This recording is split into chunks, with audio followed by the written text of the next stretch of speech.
They put me in a nursing home on Thanksgiving Day. I ate cold stuffing in silence, then transferred the $21.60 M Family Trust to someone who still calls me Grandma. They used to call me the Queen of Thanksgiving. For 30 years, that kitchen was mine. The scent of roasted turkey, sage, and cinnamon was as much a part of my identity as the wrinkles on my hands. Every cranberry sauce had a story. Every pie crust held a memory. I had this way of folding the napkins into little swans, something I learned from a cruise my late husband and I took back in '86. Back when he was alive and my children still called me Mom without a clenched jaw. But this year, everything changed. The night before Thanksgiving, I heard laughter in the kitchen. Real laughter. I had not heard that in years. Curious, I pushed my walker down the hallway, following the sound. I stopped when I saw her, my daughter-in-law Lindsay, dressed in heels and holding a wine glass, smiling like she owned the house. Around her were catering staff in black uniforms, carving boards, silver trays. One of them was basting a turkey I did not buy. Another prepped a pecan pie that was not mine. I stood there silently until Lindsay spotted me. In that moment, I realized this was not just a party I was excluded from. It was a life I was no longer invited to. She looked me up and down like I was a dust bunny that wandered in from the attic. Then she reached behind her, pulled something from a paper bag and handed it to me. A maid's uniform. Not even a good one. The cheap kind you get from a Halloween store clearance bin. "Here," she said, grinning like it was a joke. "Put this on?" I stared at her, unsure if I heard her right. "Excuse me?" Lindsay sipped her wine, still smiling. "What? You think you're in charge of Thanksgiving this year? Please. The last time you cooked, the turkey was dry enough to be used as drywall. We have actual guests coming, important people. Not the bingo crew from your nursing club?" I looked down at the uniform, my fingers trembled. "I am not the help," I said quietly. That made her laugh. Loud, cruel, belly deep. "Rights to the kitchen? My God, are you senile or just nostalgic? You're a maid without the paycheck, Mother, always have been. So either you clean the downstairs bathrooms like you're useful, or you get out of the way. That clear enough for you?" She left the uniform on the counter and walked off. I did not pick it up. Thanksgiving morning came with frost and silence. I woke up early, habit I suppose, but there was no flour dust on the counters, no pot simmering on the stove. My apron still hung behind the pantry door, untouched. I had not worn it since last year. By the time I came to the dining area, the place was already set. White linens, gold-rimmed plates, name cards in calligraphy. I noticed there was no card with my name on it. There was one that said, VIP guests, and another that said, children's table. I asked my son where I should sit. He did not look me in the eye. There's a seat in the kitchen, Mom. Lindsay thought it'd be better, for comfort, easier access, less noise. I stood there, stunned. Am I not family? He adjusted his tie. Mom, please. Don't make this a thing. Lindsay worked really hard on this. I walked into the kitchen and found a small plastic table near the fridge, a single folding chair, paper napkin, disposable plate. I sat, alone. In that hollowness, I felt the years of love turn into years of exile. I was not just outside the room, I was outside the story. Once the author of these holidays, now demoted to a footnote no one would cite. From the main room, I heard laughter, champagne corks. Someone made a joke about senior moments, and the whole table roared. A server brought me a plate, turkey slices already cold, stuffing soggy, mashed potatoes stiff like plaster. I took one bite and choked it down with tap water. I could hear Lindsay telling a story about Italy, something about truffle hunting and five-star hotels. I remembered when my son was little, how he used to sneak extra rolls into his pocket, just in case I did not eat enough. Now he would not even glance at me. Halfway through the meal, I heard Lindsay's voice get louder. "We are finally closing on the house in Aspen," she said. "It'll be so peaceful. No more clutter." Someone asked what she meant. She laughed. "Let's just say the attic is finally getting cleared out." The room erupted in cruel laughter. I felt my hands go numb. I left my fork on the plate and quietly stood up. No one noticed. After dessert, Lindsay came into the kitchen. Her heels clicked against the tile like gunshots. She handed me an envelope. "What's this?" I asked. She tilted her head, smug. "Paperwork. The nursing facility downtown. I took the liberty of signing you in." My mouth opened, but no words came. She leaned in close, whispered so no one else could hear. "They have soft beds, pills on time, and all the oxygen you could ever need. It is practically a luxury suite. Think of it as early retirement." My heart pounded. "I did not agree to this," she shrugged. "I did, and since you do not really contribute anything anymore, your consent is more of a formality, really." "Where is my son?" "He's busy hosting," she said, then smiled. "Besides, this was my idea. You should thank me." I held the envelope in my lap like it might bite me. "Get your things ready. The car will be here in 20 minutes. She walked away without looking back. I sat in that kitchen for exactly 12 minutes. I looked around at the home I had built. Every cabinet, every tile, every photo on the wall I had scrubbed, patched, paid for, loved. When the driver arrived, no one said goodbye. No hugs, no thank yous, no glances. I stepped into the car in silence. As we pulled away, Lindsay gave a 2-finger wave, like a queen dismissing her maid. "You will be fine," she called out. "They have milk, pills, and fresh air. Everything you need to wait out the clock." And just like that, I was gone. Like a plate scraped clean and dumped in the trash. They say time changes everything, but I have come to believe that money changes people faster. When my husband Harold and I built our company from the ground up, it was not for the riches. It was survival at first. Then it became legacy. We started small. 1 truck, 1 route, 1 dream. I was the one who signed the first loan. Harold had the mechanical skills, but it was my name, my credit, my signature on that dotted line when the bank manager looked us in the eye and said, "If this goes under, you lose your home." I cooked meals in the truck while Harold drove through the night. I sorted invoices by hand. I handled payroll, taxes, and drivers who called in sick or drunk. I was never just a wife. I was a builder, a partner, a co-founder. More than a wife. I was the builder, the partner, the one who signed the first loan when everyone else hesitated. And when the company finally turned a profit, we did not buy mansions or jets. We put money back into the business, into our kids' college funds, into savings. I sewed patches into the kids' jackets while we moved freight across state lines. So when my son Mark, our eldest, began showing interest in the business in his late 20s, I was thrilled. He had a sharp mind and Harold was slowing down. We thought maybe, just maybe, he would carry the name forward. He did more than carry it. He took it and turned it into a $1 million operation, and for a while I was proud. Then came Lindsay. She walked into our lives like a perfume you cannot ignore, strong, sweet, overwhelming. Mark met her at a conference in San Diego. She was twice divorced, well-dressed, and had a way of touching Mark's arm like she already owned it. The first time she came to dinner, she complimented the wine, the china, even the flower arrangement. Then she looked around the house and said, "Cute place." Very modest. Harold squeezed my hand under the table. I bit my tongue. A week later, Mark announced they were engaged.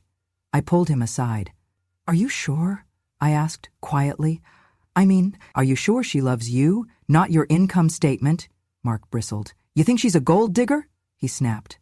"I think she's polished," I said carefully, "and I think you need to be certain." He stormed out. That night I found my place in the company meetings had been revoked. I was told the board had streamlined.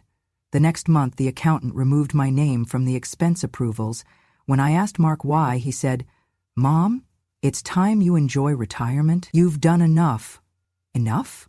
The calluses on my hands had not even healed yet.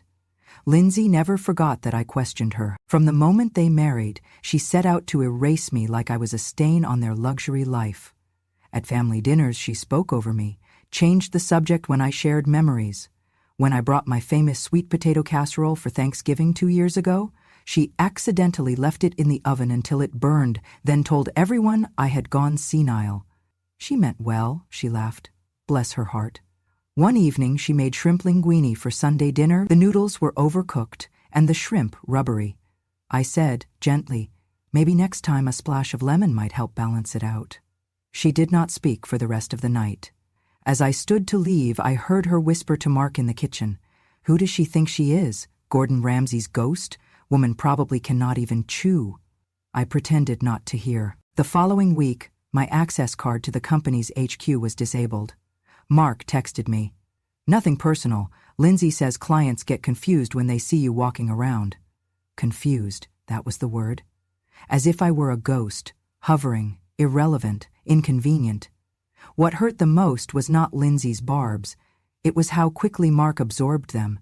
He started treating me like a relic, something you keep in the attic because it has sentimental value, but you never look at it, never speak to it, never acknowledge it in public. I became mom only in photos. In real life, I was her. I was grandma only when a babysitter canceled. I was the extra seat at the table, the background noise in family meetings.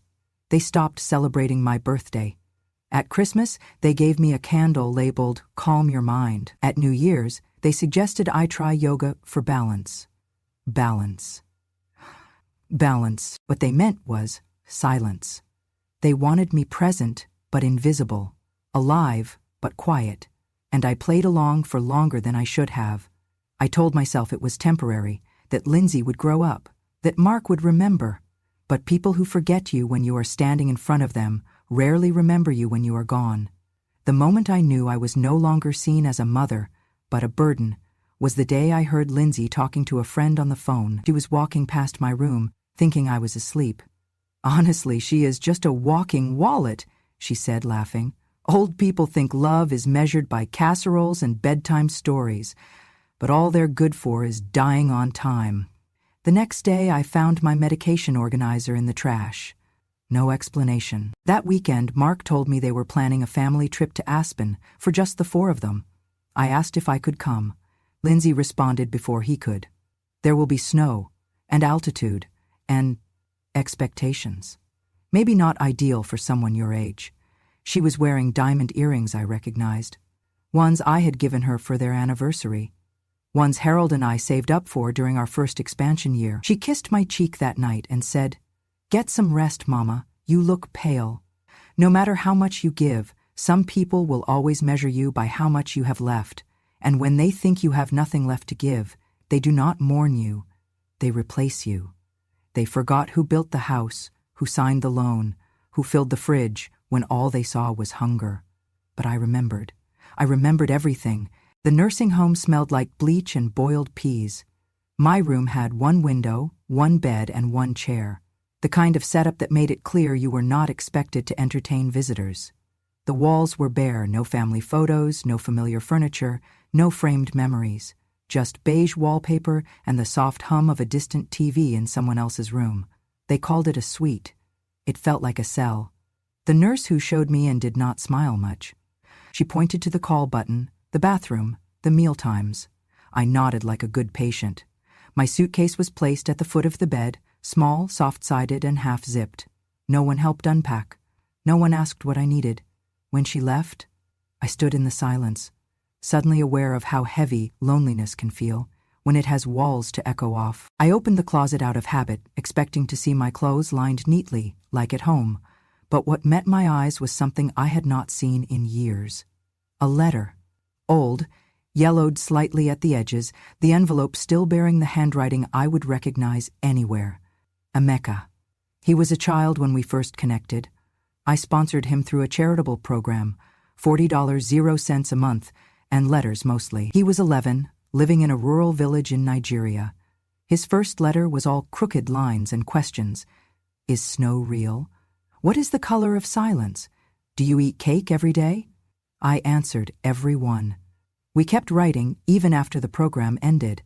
I kept his drawings in a box under my bed, and every Christmas he sent a photo, always smiling, always growing. When he got into university in the U.S., he sent me a typed letter.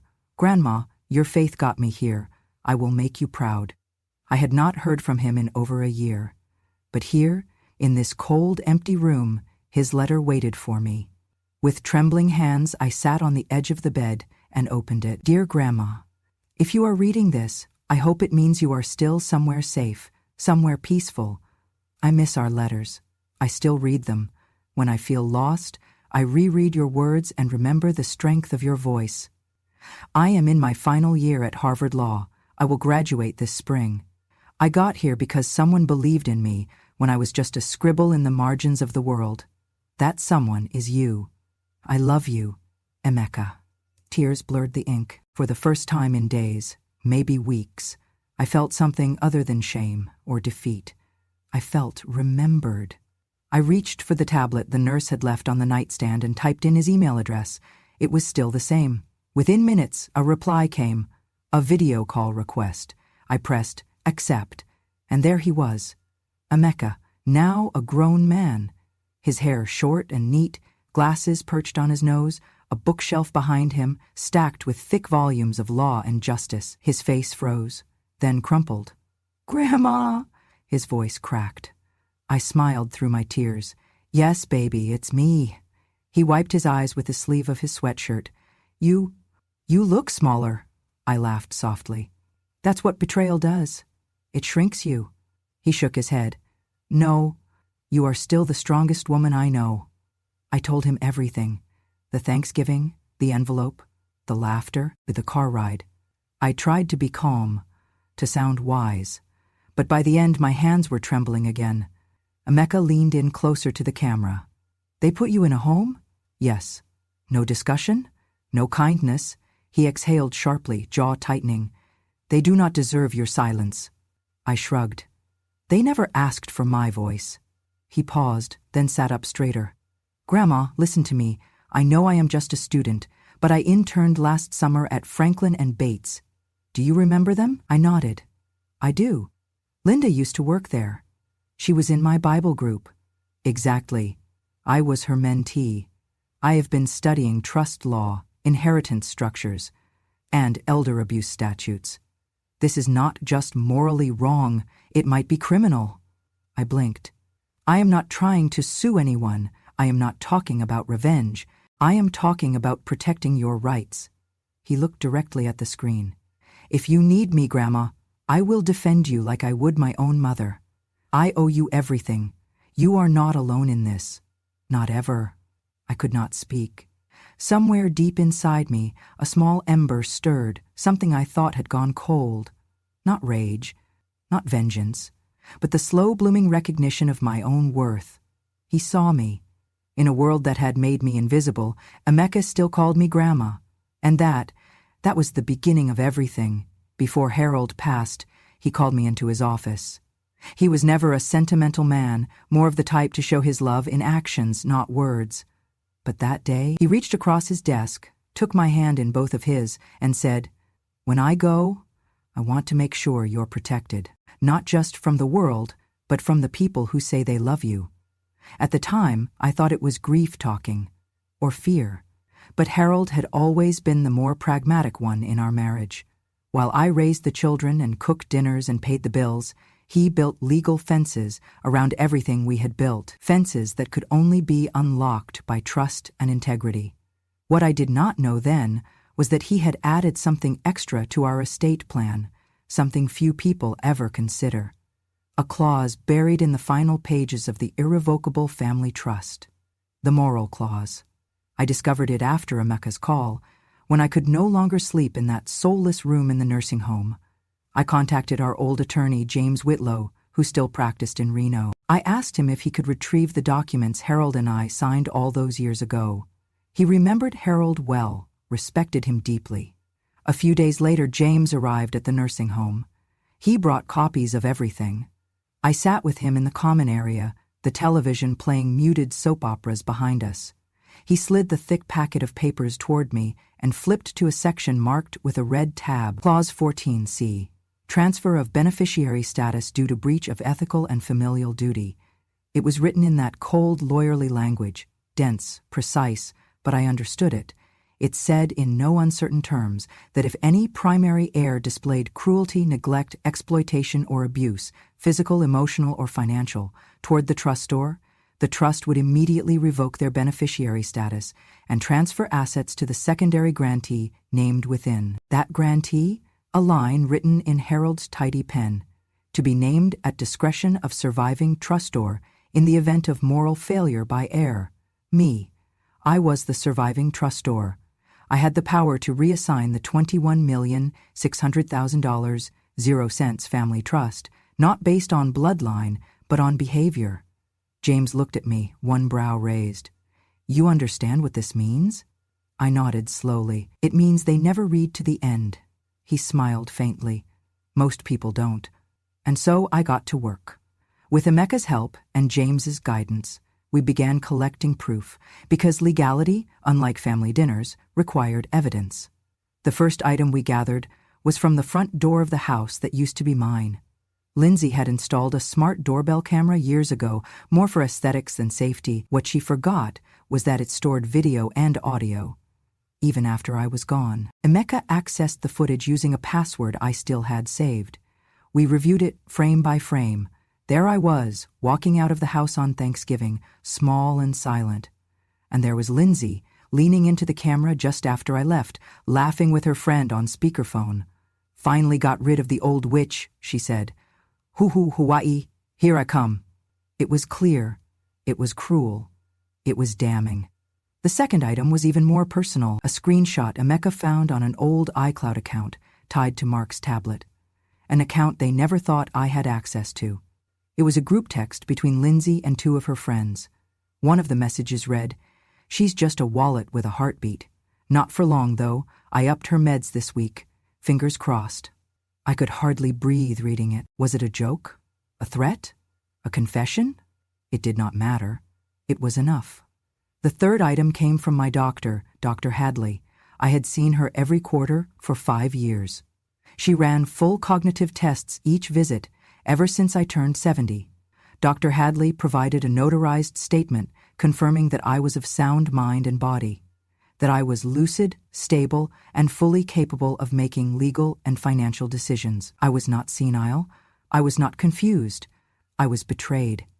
That night, I stared at the 3 pieces of evidence laid out in front of me like puzzle pieces to a picture. No one thought I would finish. They had underestimated me because I was quiet, because I was old, because I did not scream when they shoved me out the door. But I remembered Harold's words. I remembered every signature, and now I remembered who I had become. The next morning, James filed the paperwork to invoke Clause 14C. I signed the necessary affidavits, submitted the video, the texts, the doctor's letter.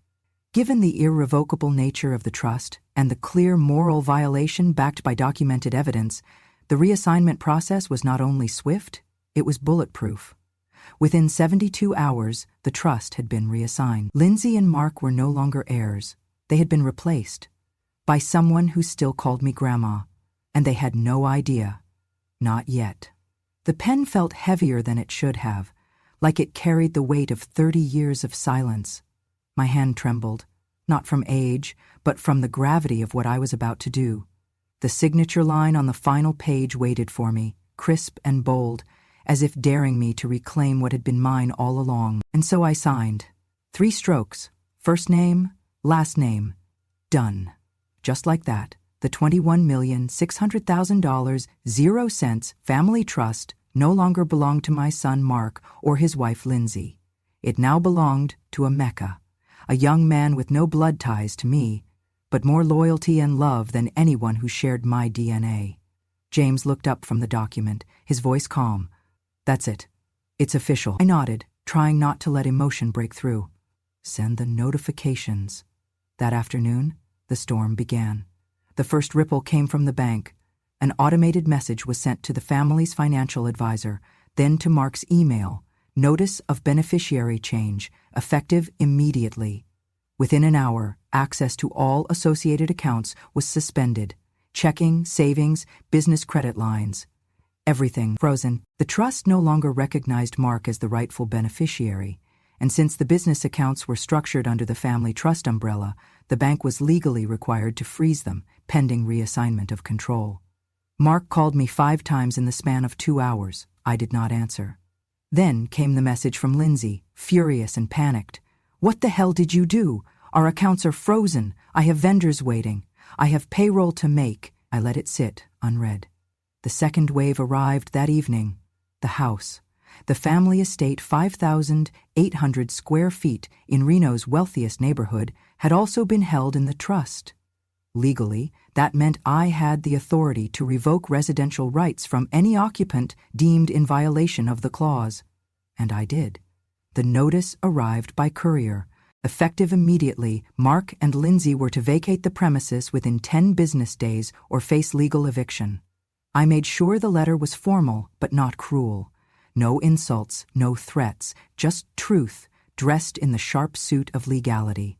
I imagined Lindsay opening the envelope with her perfectly manicured hands, her wine glass trembling. I imagined Mark pacing the marble kitchen I had helped fund, trying to make sense of what was happening, how the woman they had dismissed as irrelevant had outmaneuvered them all. But I did not smile. I did not laugh. This was not revenge. This was restoration. The next morning, Emeka called me. His voice shook with disbelief. "Grandma, are you sure?" I replied. "You've never asked for anything. You've only ever given me your respect." He was silent for a long time. Then he whispered, "Thank you. I will honor this. Every dollar, every deed, I will make you proud. You already have," I said. I looked out the window of the nursing home, at the brittle trees, the pale sky.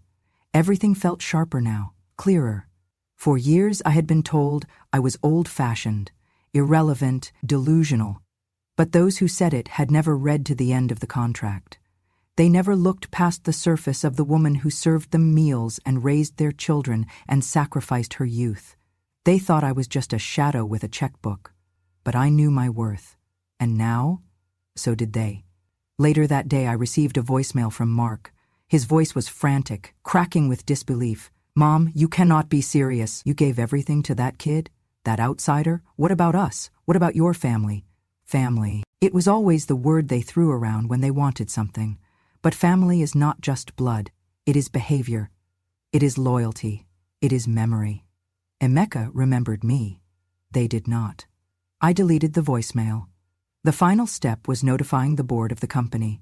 The board had always seen me as Harold's widow, a ceremonial presence, but with the trust reassigned, I was now the legal authority behind every asset, every decision, every name on the payroll. I sent a short email.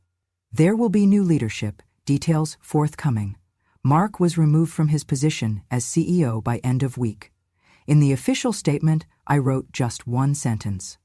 "I am not taking anything from anyone. I am only reclaiming what was built with love and giving it to someone who remembers what love looks like." No further explanation, no press release, just silence. The kind of silence that speaks louder than any scream. And as the dust settled, as the panic calls turned into threats and then silence, I sat back and breathed, for the first time in years, deeply. My name was no longer just attached to bills, to complaints, to whispered curses at dinner tables. It was now attached to justice, and to Emeka. "My grandson," I told the nurse when she asked who he was, "just graduated Harvard Law with honors, and unlike the rest, he never forgot to call me Grandma." It did not take long before the silence broke. The morning after Mark received the eviction notice and the trust reassignment was finalized, the phone rang, non-stop. I let it. I wanted them to sit in the silence they had left me in. Then came the storm. Lindsay was the first to snap. She left a voicemail so full of venom it could have burned through steel. "You think this is justice? You bitter old witch, you've lost your mind. That little third-world scam artist tricked you. You gave him our money. He is not even family. He is a con man, a nobody." She paused, then hissed the words that stung, even if I refused to let them land. "You are not Grandma. You are just a dried-up wallet with a signature." The message ended with the sound of something breaking, glass maybe, or a vase. Later that day, Mark showed up at the nursing home. He did not ask permission. He barged into the front lobby like a hurricane in tailored slacks, and when the staff tried to stop him, he shoved past with a growl. He found me in the library, seated by the window, reading. He did not say hello. "You really did it," he spat, eyes wild. "You gave everything to that orphan." "He is not an orphan," I said calmly, "and he is not that. His name is Emeka, and yes, I did." Mark's face twisted in disbelief. "You gave him my legacy?" I looked him in the eye for the first time in months. You lost it the moment you stopped seeing me as your mother." He slammed his fist down, sending books tumbling like startled birds. "I am your son. I am your blood. That should mean something." "It should," I said, "but blood without respect is just biology."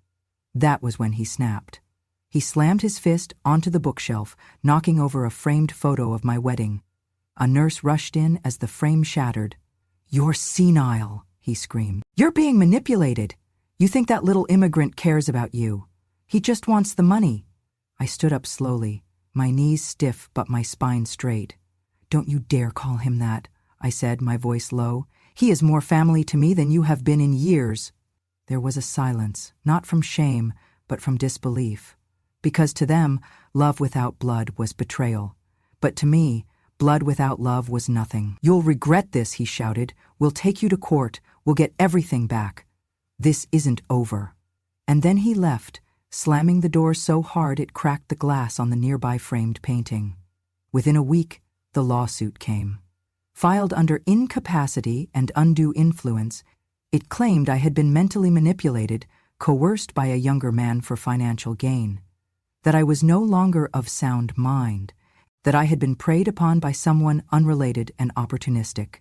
They even tried to bring up my age as a weakness, that I was fragile, that I had memory issues. Lindsay went on local radio, painting me as the poor, confused grandmother, tricked out of her estate by a cunning law student. She cried on air. "She used to be kind," she said. "We never wanted her gone. We just wanted her safe." I wanted to scream, but I did not. Instead, I handed the entire case to Emeka and the team of attorneys he had gathered from his law school mentors and my old friend Linda's firm. They filed a countersuit for defamation, elder financial abuse, and emotional neglect. Every text, every video, every voicemail, every doctor's report confirming my lucidity, every clause of the irrevocable trust. It was all submitted, and when Lindsay realized that her own words, "She's just a wallet with a heartbeat," had been recovered from the cloud, she went quiet. Mark's rage turned to desperation. He called again, voice broken now. "Mom, please?" "You raised me." "I did," I said. "And then you buried me while I was still breathing?" he cried. But I did not. Because sometimes grief must be earned. And so we went to court, not because I wanted revenge, not because I wanted to humiliate them, but because they needed to be reminded love has conditions, and so does money. The courtroom was cold, wood-paneled, quiet, but the truth was loud, echoing in every exhibit, every affidavit, every broken promise. They had mistaken my silence for weakness, but I was never weak. I was just waiting for the right moment to be heard. Now, I was not just heard, I was remembered. I never imagined my life would end up in a courtroom, flanked by attorneys, dissected by legal jargon, and scrutinized by strangers. I always thought justice was something quiet, slow, something personal. I did not realize how loud it could be, how sharp. The courtroom was colder than I expected. Polished wood, stale air, a judge with tired eyes behind horn-rimmed glasses. Mark and Lindsay sat to the left, flanked by their legal team, well-dressed, confident, prepared for war. They did not look at me. Not once. On my side, Emeka sat in a crisp navy suit, papers organized, hands steady. He looked nothing like the 11-year-old boy who once asked me if snow was real. And yet, in his eyes, I saw the same fierce loyalty I had seen in his first letter. He rose when the judge called the case. "Your Honor," he began, "this case is not about money. It is about respect, about memory, about the dignity of those who are too often discarded when they are no longer useful." The judge adjusted his glasses, nodded. Emeka continued, "My client, Mrs. Eleanor Whitmore, is of sound mind. That will be established medically, legally, and irrefutably. But more importantly, we will show that her decision to reassign her trust was not born out of confusion, but out of clarity." He gestured to the projector screen set up beside the bench. "Exhibit A," he said. "Footage from a smart doorbell camera on Thanksgiving Day." The video played. Lindsay, smirking, holding a phone to her ear. "Finally got rid of the old witch. Hahu Hawaii, here I come." There was a ripple in the courtroom. The judge frowned. "Exhibit B," Emeka said, clicking to the next slide, a screenshot of a group chat. Lindsay's message. She's just a wallet with a heartbeat. Not for long, though. I upped her meds this week. Fingers crossed. Gasps. The judge looked visibly disturbed now. Exhibit C, Emeka continued, pulling out a thick file. Signed, notarized medical documentation from Dr. Margaret Hadley, confirming that Mrs. Whitmore possesses full cognitive function, memory retention, and mental clarity. He handed the documents to the bailiff. Then he took a deep breath and reached into his briefcase. Exhibit D, he said more quietly, is not legal, but it is powerful. He unfolded a letter, aged, creased, written in my handwriting. This is a letter Mrs. Whitmore wrote to me when I was 13. At the time, I was living in a one-room home in Nigeria. I was scared, hungry, unsure of my place in the world. She believed in me. She sent this letter with a single sentence that I never forgot. He held it up and read aloud, "If one day you ever bring this letter to court, it means justice has finally come home." The room fell silent. Even the air stopped moving. The judge leaned back, eyes narrowing toward Mark and Lindsay. They shifted uncomfortably. The next half hour passed in legal language, reviewing signatures, verifying documentation, confirming timestamps. They tried to argue I had been manipulated, that I was not myself. But every claim unraveled under the weight of truth. The judge cleared his throat. "I have seen elder exploitation cases before. I have seen manipulation, coercion, confusion. This is not one of those cases. What I see here is a woman of full mind, betrayed not by strangers, but by her own blood." He looked at Mark. "Your mother raised you, built your company, held your home together, and you discarded her the moment it was convenient." He turned to Lindsay. "And you, your own words will haunt you longer than this verdict ever will." He picked up his gavel. "I hereby affirm the reassignment of the Whitmore Family Trust under Clause 14C. All rights of inheritance previously designated to Mark Whitmore and Lindsay Whitmore are revoked, effective immediately." Bang! That sound echoed in my chest like a song I had waited a lifetime to hear. As the judge stood to exit, he paused, looked back at me. "This is not dementia," he said quietly. "This is memory with a spine. This is what happens when wisdom stops whispering and starts writing things down." And just like that, it was done. They left the courtroom in silence. No rage, no more threats. Just two people who had finally seen themselves for who they were in the mirror of the law. Emeka turned to me, eyes glassy. "You were never weak," he said. I squeezed his hand. I was never alone. Because in the end, I did not raise my voice. But the paper did. The house looked smaller than I remembered. Maybe it was the months away. Maybe it was age or memory playing tricks on me. Or maybe, when you take the poison out of a place, what's left finally breathes again. The gates opened slowly. Emeka sat beside me in the car, quiet, letting me take it in. The lawn had been trimmed. The walkway was clean. But it was the front door that brought tears to my eyes. Where the old brass plaque used to say the Whitmore residence, a new wooden sign had been placed, freshly painted in soft cream and gold. "Grandma House. For those who still say thank you." I covered my mouth. Emeka smiled. "I figured if they're going to call you Grandma, they might as well say it with love." He took my hand as we walked up the steps. Every creak of the floorboards under my feet felt like a heartbeat returning. Every scent, lemon polish, a trace of lavender, felt like home being rewoven, thread by thread. But it was not truly home. Not yet. Not until I removed the ghosts. We walked into the hallway, where the family portraits had once lined the walls, stiff poses, plastic smiles, the illusion of unity. I stood before the first one. Mark, age 7, sitting on my lap in the old rocking chair. I remembered the day we took it. He had just skinned his knee. I held him until he stopped crying. He would not even look at me now. I reached up, lifted the frame off the hook, and set it on the floor. Then the next, and the next.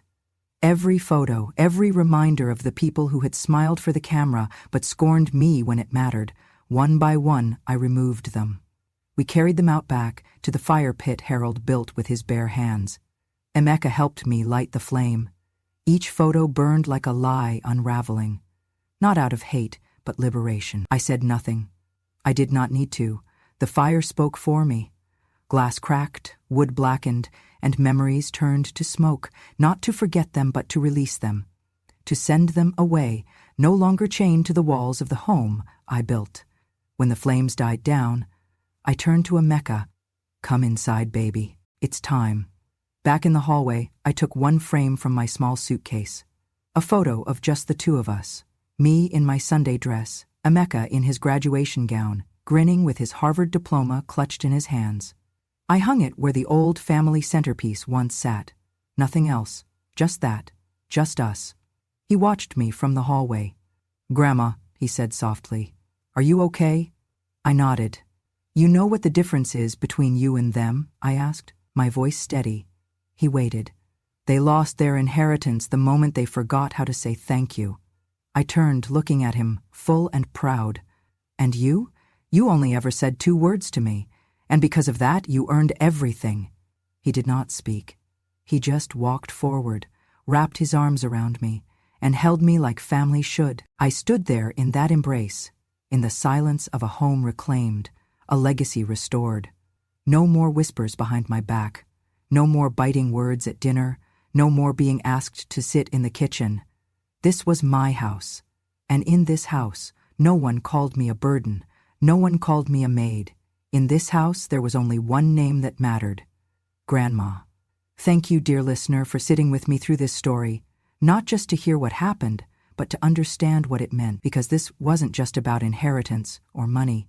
It was about memory, about the kind of respect that cannot be bought, but must be earned and remembered. Some people lose everything the moment they forget to say thank you, and some people gain the world just by saying, Grandma. If this story touched something deep in you, if you've ever been underestimated, overlooked, or quietly strong when no one was watching, then you belong here, with me. Subscribe to Grandma True Stories, where truth doesn't need to scream to be heard, wisdom doesn't shout, it remembers. And revenge? Well, revenge has no expiration date.